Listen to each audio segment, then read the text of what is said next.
భర్త డ్యూటీకి వెళ్ళగానే ఇంట్లో ఉన్న భార్య సీలింగ్ ఫ్యాన్కు ఊరేసుకొని ఆత్మహత్య చేసుకుంది.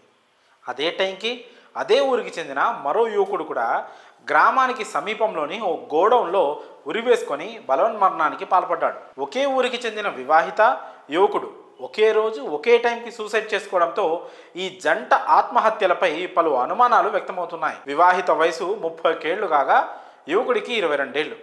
వీరిద్దరు ఒకే రోజు ఎందుకు ఆత్మహత్య చేసుకున్నారు? వీరిద్దరికీ ఏమైనా సంబంధం ఉందా లేదా యాదృచ్ఛికంగా జరిగిందా? అసలు ఈ ఇద్దరి ఆత్మహత్యలకు కారణాలు ఏంటి? ఇలా పలు ప్రశ్నలు ఈ జంట ఆత్మహత్యల చుట్టూ పుట్టుకొస్తున్నాయి.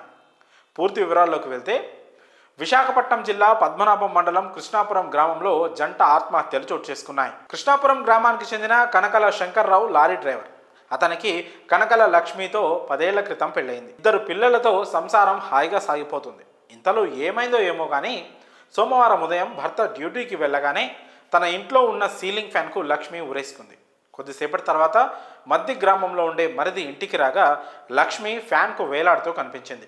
వెంటనే స్థానికుల సహాయంతో ఆమెను కిందకి దించగా అప్పటికే ప్రాణాలు పోయాయి.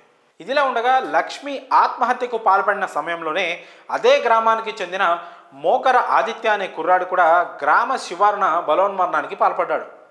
ఆడకొండలోని గోడౌన్లో ఆదిత్య ఉరేసుకోవడం గమనించిన మేకల కాపర్లు కుటుంబ సభ్యులకు సమాచారం అందజేశారు. ఒకే రోజు ఒకే సమయంలో వీరిద్దరూ బలవన్మరణానికి పాల్పడడం మిస్టరీగా మారింది. వీరిద్దరి మధ్య అక్రమ సంబంధం ఉండొచ్చనే ప్రచారం కూడా జరుగుతోంది. అయితే వారి ఆత్మహత్యలకు అసలు కారణం ఏంటనేది మాత్రం తెలియాల్సి ఉంది.